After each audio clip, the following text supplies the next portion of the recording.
We can all agree that while Animal Crossing New Horizons was amazing, it was missing some things at launch.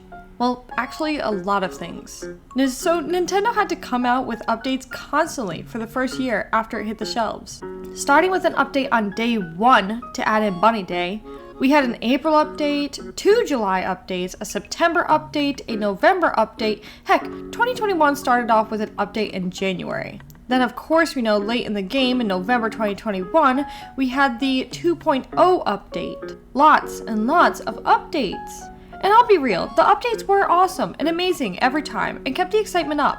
But realistically, most of these updates should have been in the game from launch. Things like swimming and art and all the major holidays. I'm happy that Nintendo went about it this way because, in all likelihood, if they did wait till the game was completely finished to launch, then us fans would have waited possibly a whole extra year before finally getting our hands on it.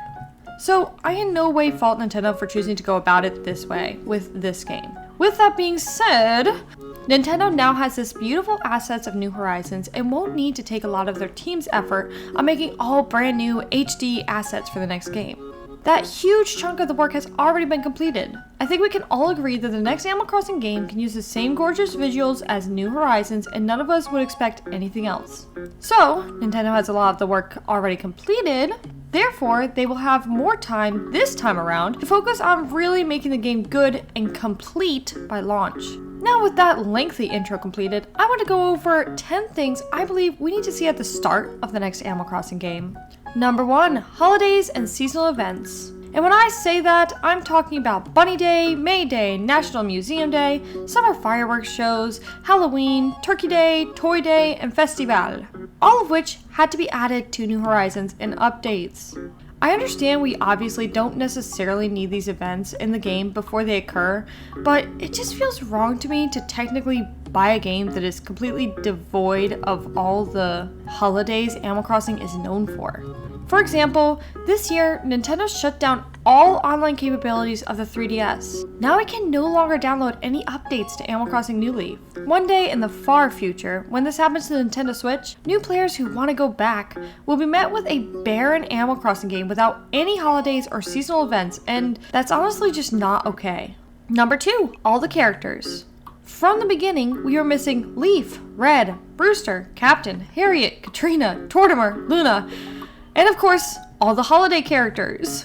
All the characters that are meant for the game should be in the game from the start. Even if we don't see them for the first few weeks or even few months, we should just have them in the game and know we will get to see our beloved characters soon enough. Brewster is literally one of my absolute favorite characters, and waiting a year and a half for him to finally make an appearance was torture. Do better next time, Nintendo. Number 3. Museums should have space for fish, sea creatures, bugs, fossils, and art from the start.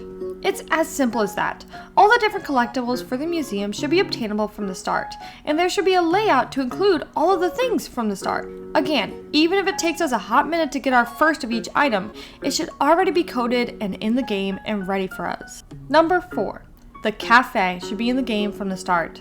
Even if it takes 3 months of progress to achieve, I want to know from the beginning I will be getting the Café in my game. It took us a year and a half to finally get this, and that's just not acceptable. Such an important figure in the Animal Crossing community, such as the Café and the Brewster inside of it, should be in the game's design and plan from the start. We missed out on so many coffees in that time. Number 5.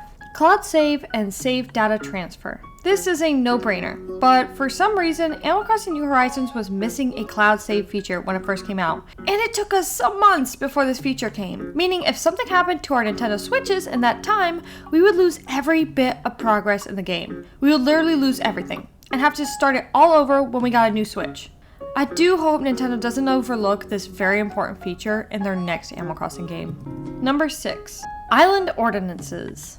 Island Ordinances aren't new. We had Town Ordinances before in New Leaf, and you get them pretty much as soon as you upgrade your Town Hall, so pretty early in the game. They also very much benefit you as you can fit them around your playstyle. Yet New Horizons was missing them at the start, and it took them annoyingly long, over a year, to finally add this pretty simple yet substantial feature to the game. I do hope we don't see the same mistake in the future. Number 7.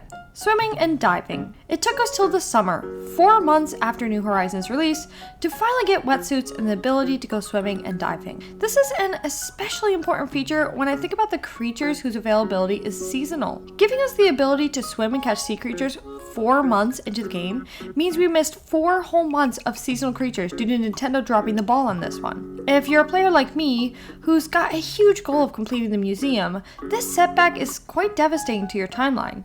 Nintendo, don't make us wait next time. Number 8, cooking. Cooking is actually a brand new feature in Animal Crossing New Horizons, so I'm actually not at all upset it took so long for it to come to the game. It was a wonderful and pleasant surprise. However, I want to state that in the next Animal Crossing game, this better be a feature from the start, now that we've all gotten to love and enjoy it. Number 9, Dream Worlds. I love Dream Worlds, such a fun feature, but it took a while to get them in New Horizons. It's a feature I'm not super mad I had to wait for, but I do hope it's in the game from the start and becomes available about a month or so into the next game. Number 10. Shrubs, growing crops, gyroids. There's lots of little updates and things I didn't mind waiting for, like group stretching, Nintendo items, more maximum storage, etc. However, there are a couple etceteras that I do want Nintendo to ensure are in the game at start next time around. That would be Shrubs, because I love them, and duh. Growing crops, because it fits so well in Animal Crossing, and it's important for the cooking feature. And of course, Gyroids, one of Animal Crossing players' favorite longtime staples of the series. And that, my friends, is 10 things we need at the start of the next Animal Crossing game. Please let me know in the comments any that I may have missed, and thank you so much for watching. I love you guys. Thank you so much for watching today's video. If you enjoy Animal Crossing, Tomodachi Life, and cozy Nintendo gaming in general, consider subscribing to join the family. And if you liked today's video, gently tap that like button so YouTube likes me. Thank you so much for watching, and I hope to see you in the next one. Love you all! Bye!